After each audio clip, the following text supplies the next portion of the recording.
The flashlight beam swept across our living room window like a slow-moving searchlight. My wife, Rachel, froze mid-step, coffee mug trembling in her hand.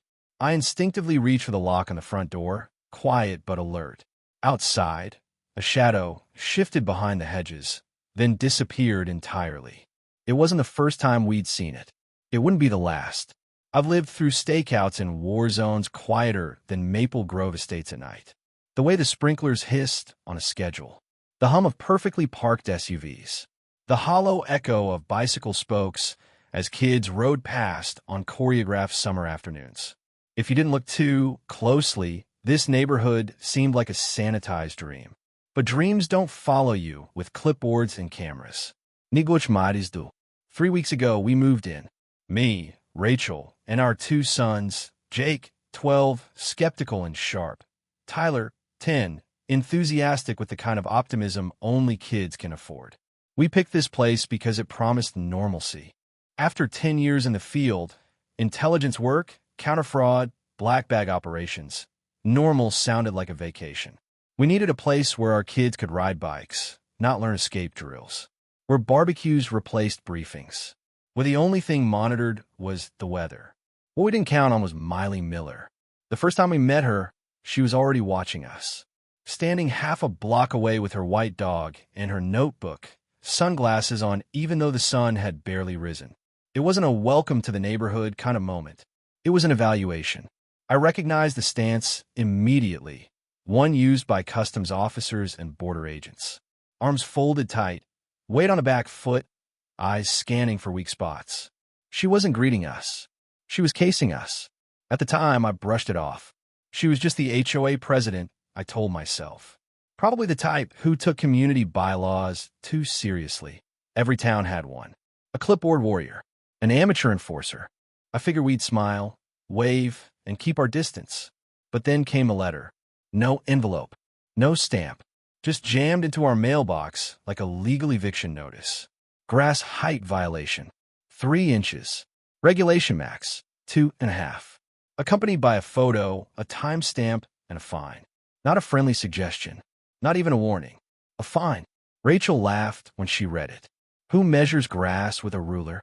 We didn't know it yet, but this wasn't about lawn care. This was a test. One we just failed. Within days, things escalated. Strange cars drove by slower than normal. Rachel's morning runs started to include the same faces at different locations. Watching but pretending not to. The kids began asking why a lady in khakis was walking past our house 4 times a day. I started catching movement on our outdoor cameras, subtle, late-night adjustments to angles. And then, last night, someone crossed into our yard. I saw it happen on the security feed, 9:32 p.m. A figure ducking under the fence line, measuring our back deck with a level. Not a neighbor, not a contractor, just someone with the confidence of entitlement. Like our home belonged to them. We try to play by the rules. Keep our heads down. Smile at the barbecues. Mow the lawn. Stay under the radar. But Miley wasn't looking for compliance. She was looking for control. And what she didn't know, what she couldn't possibly know, was that she'd just chosen the absolute wrong family to wage psychological warfare on. We weren't the family who panicked. We were the family who documented, strategized, responded, not emotionally but tactically. This wasn't about grass anymore. This was a perimeter breach. I turned to Rachel, who had already pulled out the black notebook we used only when the situation turned from inconvenience to threat. Phase 1, she asked quietly. I nodded once. Let's begin. There's a particular kind of silence that settles over a house when both parents know the truth but aren't ready to say it aloud. It hung in the air that morning, heavy and deliberate. Rachel made breakfast like usual, eggs, toast, orange slices in the shape of stars for Tyler. But her eyes weren't on the food. They flicked between the kitchen window and the back fence every time the wind rustled the trees. She didn't need to speak. Her body was already in readiness mode. Jake sat at the table, nose buried in his tablet. That lady's weird, he mumbled, barely looking up. The one with the clipboard. She was staring at our mailbox yesterday. Just standing there. Rachel froze mid-slice, her knife pressing hard into the cutting board. I met her eyes and gave a small nod. It was time to move to Phase 1B. Information mapping. We'd spend our lives building patterns from chaos, breaking down criminal operations by watching for the hidden currents underneath. People often mistake the loudest for the most dangerous. But real power, real threat, it's quiet. It studies first, then it acts. Miley was acting. Over the next few days, we watched her routine tighten. Every morning at 6:30 a.m., she walked her little white dog down the same stretch of sidewalk, always passing our house twice. Once heading east, once returning. On the second pass, she slowed near our mailbox, sometimes taking photos, always making notes. The mail carrier told Rachel casually that someone had asked if we were getting any government-looking letters. The phrasing wasn't subtle. That kind of question didn't come from curious neighbors. It came from someone looking for leverage. Then came the second violation letter. Same envelope. Same aggressive formatting. This time it was our shutters. One had paint that was fading outside of community compliance aesthetics. A $250 fine, payable immediately. I had to give her credit. The woman understood how to escalate. She wasn't trying to enforce rules. She was trying to break resistance. But Rachel and I weren't arguing about the situation. We were sinking. Jake says she's been asking the other kids if we work at night. Rachel said, eyes scanning her phone. Why would a neighbor care what time we're awake?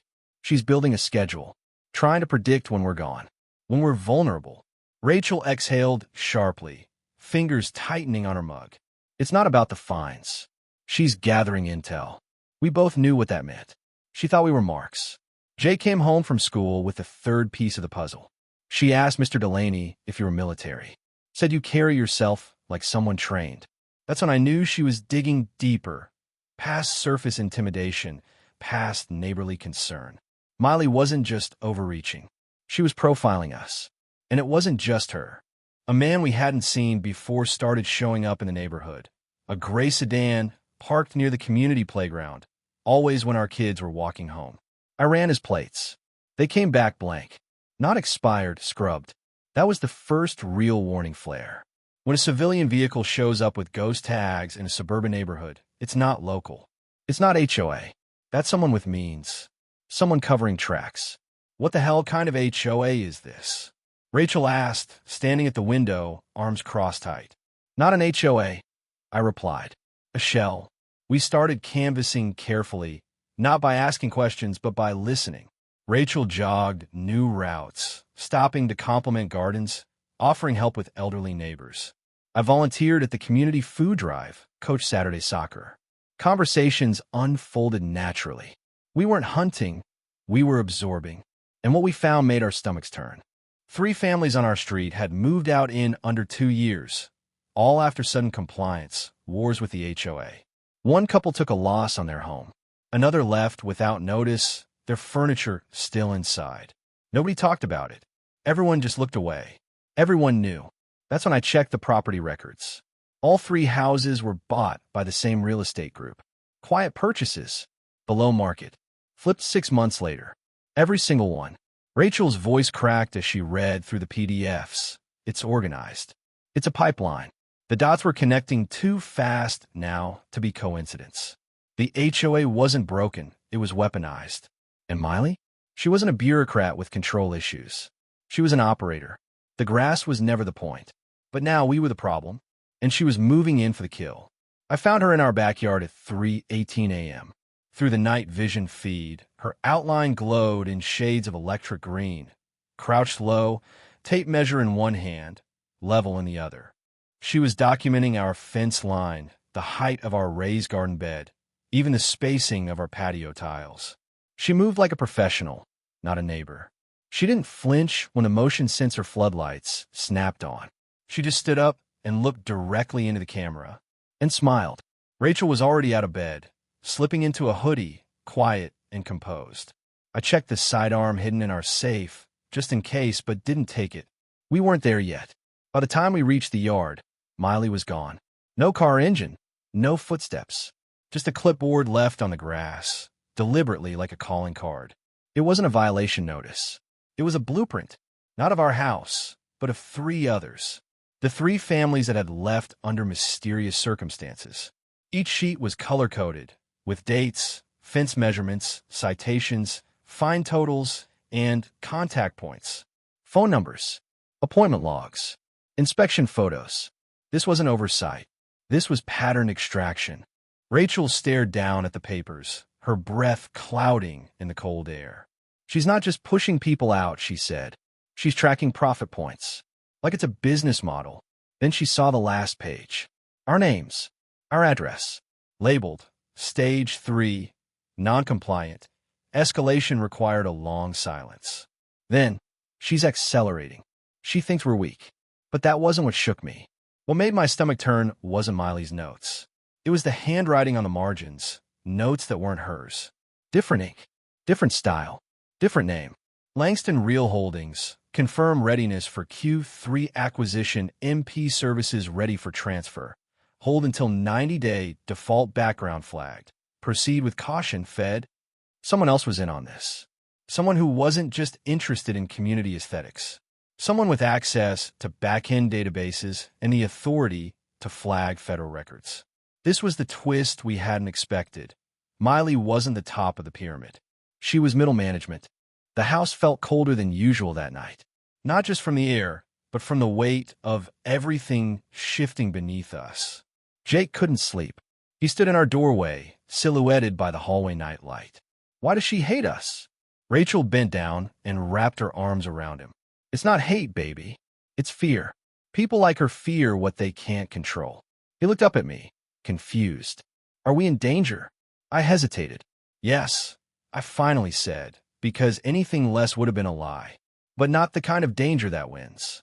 Rachel and I stayed up the rest of the night, side by side at the kitchen table, the blueprint pages spread out before us. Every note, every detail, we highlighted, labeled, organized. It wasn't just our story anymore. This was bigger. By dawn, our wall map had returned. We hadn't made one since our last major sting in Virginia.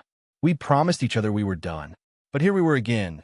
Yarn, pushpins, timelines, false addresses. And a new objective. Expose the network. End it. At 8:06 a.m., Tyler came into the kitchen, rubbing his eyes. Why is the wall full of strings again? Rachel smiled gently. Because someone forgot who we are. He looked at the diagram. What are we going to do?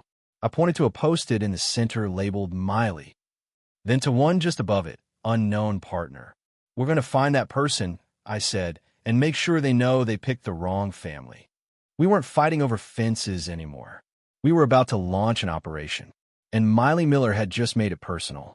The first sign came in whispers. It started at the community garden. Rachel was helping an elderly neighbor prune tomato vines when another woman, polite but hesitant, asked if it was true that we were anti-HOA. Her tone wasn't hostile, just unsure, like she was trying to navigate a minefield without knowing which direction was safe. Then came the stairs. At school pickup, I noticed Tyler standing a little further from the other kids than usual. Jake told us when the parents had warned their son to stay away from the weird family with all the cameras. Our driveway was being photographed. Rachel's car got keyed at the grocery store. A neighbor who used to wave suddenly pretended not to see us at the mailbox. Miley's campaign was working. She wasn't just targeting our property anymore. She was attacking our identity. In suburbia, perception is everything. And she was painting us as outsiders, unstable, secretive, a threat to the community peace. We responded with silence and planning. I pulled a favor with an old contact from the Bureau's cyber unit. What came back wasn't surprising, but it was chilling. Multiple online HOA forums, private but hackable, filled with Miley's posts under an alias, Civic Virtue 22. Posts that described us as belligerent, unstable, and likely dangerous. Claims that we were running surveillance on minors, storing suspicious materials, and operating outside U.S. civilian law. She was setting the stage, building a pretext for escalation. I think she's prepping the neighborhood to accept something drastic, Rachel said quietly, reading the screen. She's not just trying to evict us. She's trying to justify it. And she's got someone helping her behind the curtain. I added, this goes beyond petty fines and gossip. She has access to scrubbed records, financial flows, and our surveillance routines. Rachel stared at the map we'd pinned above her desk. One red thread led from our home to 3 others.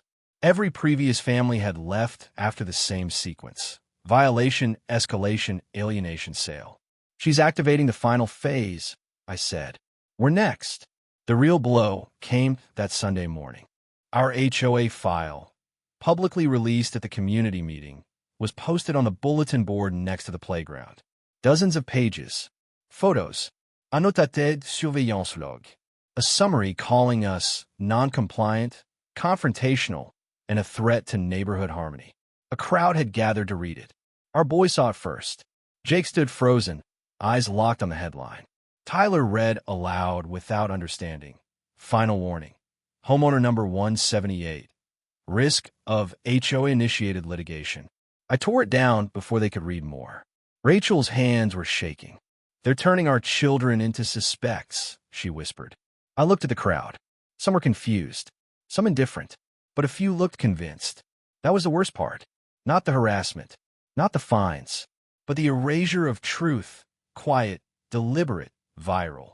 Later that night, I stood in the backyard alone. My hands gripped the wooden railing hard enough to splinter it. The sprinkler hissed behind me like white noise, trying to drown out my fury. This was supposed to be home, not another battlefield. I felt Rachel's arms wrap around me from behind. We're not going to lose, she said. No, I said, but we're not just fighting for us anymore. That's when I made the decision. We weren't just going to expose Miley. We were going to destroy her entire network, root to stem. We've been defensive too long. It was time to go active. I'm making the call, I said. To who? Rachel asked, though she already knew. I turned toward her. Counter Fraud Division. Phoenix Case Team. I need everything they have on Miley Miller. Rachel nodded. Let's burn it down.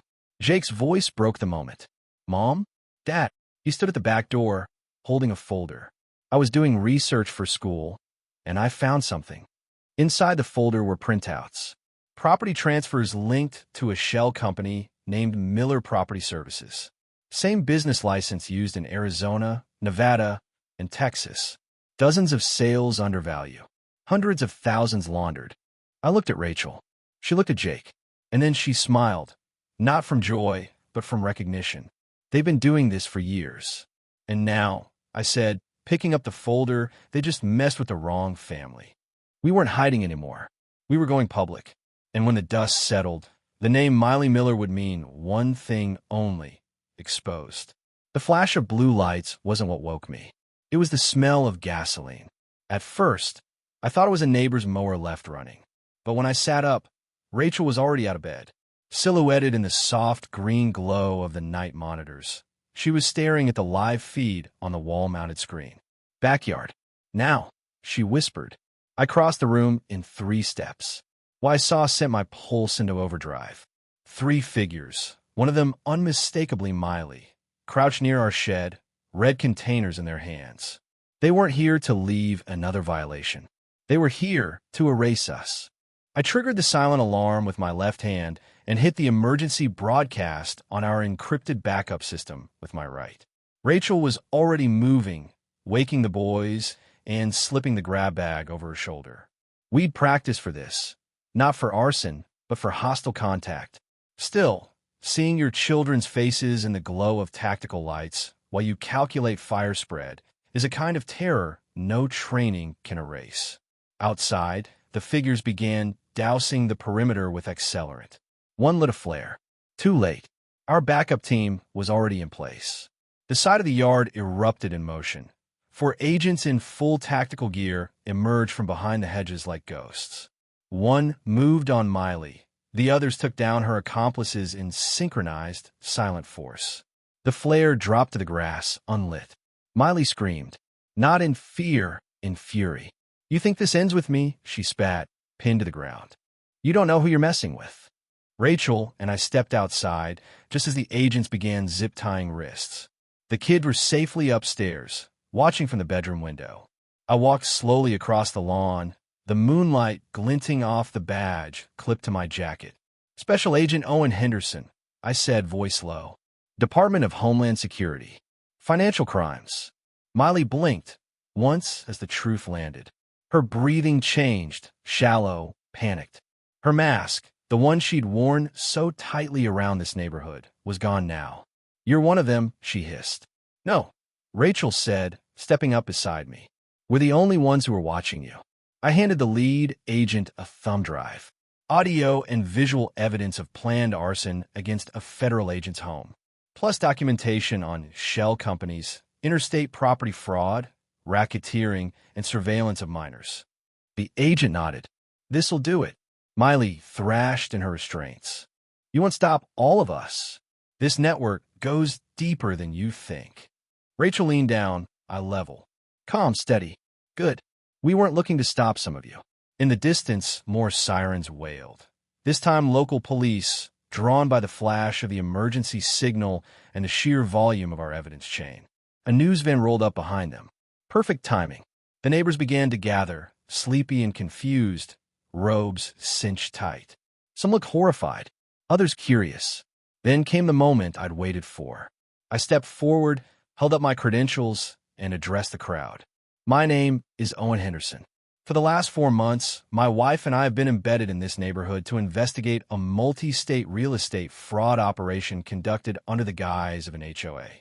Gasps, stifled whispers. A few hands flew to mouths. Led by this woman, I continued, gesturing to Miley, who used her position of authority to harass families, falsify violations, and force below-market property sales, which were then routed through a network of shell companies for laundering. The agents walked Miley toward the waiting vehicle. Her expression twisted between rage and disbelief. "You think they'll care?" she screamed. "You think your neighbors will thank you?" Jake opened the window upstairs and called down in a voice clear as daylight. "They already do." The crowd broke. People applauded, slowly at first, then like they were waking up from hypnosis. One man stepped forward. "She made my wife cry over a mailbox color," he muttered. "I never thought we could do anything about it." "You didn't have to," Rachel said. "That's what we were here for." And just like that, the HOA collapsed into memory. Not just because we exposed it, but because we recorded everything. And justice? It didn't come with fire. It came with footage. 2 weeks after Miley's arrest, the mailbox stood untouched for the first time since we moved in. No violaciones lips. No anonymous notes. No clipboard shadows lingering at the corner of our vision. Just silence. Clean, unbothered silence. You'd think peace would come like a sunrise, warm, slow, comforting. But that's not how it happens when you've been hunted. Peace came like a reset switch. Sudden. Stock. Strange. We kept the surveillance cameras up for a while, not because we needed them, but because trauma doesn't disappear the moment the threat is gone. The boys slept better, but I still checked the feeds before bed. Rachel still flinched when the porch motion light clicked on. It takes time to remember what safety feels like, but it was coming back. The neighborhood changed too, gradually like a fog lifting. People began waving again. Someone left fresh muffins on our doorstep.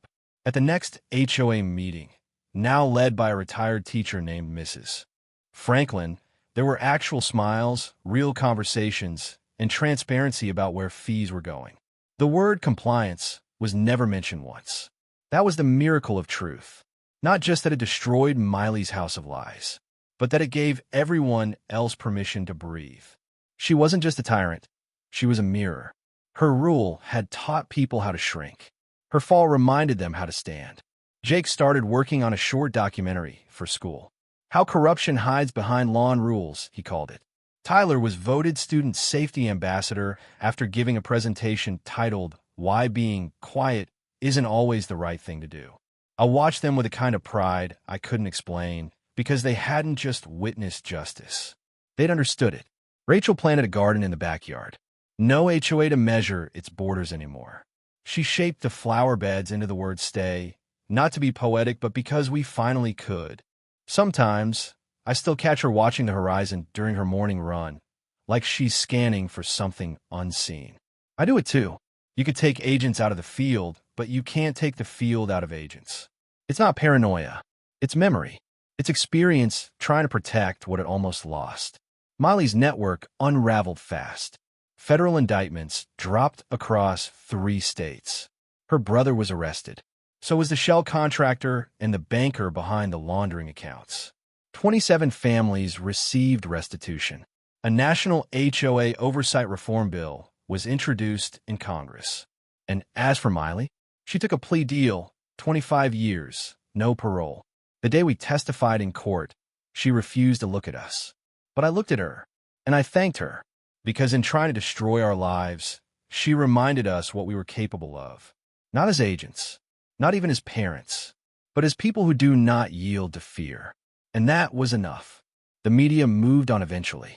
Stories like this burn bright, then fade. But some embers stay lit in quiet ways.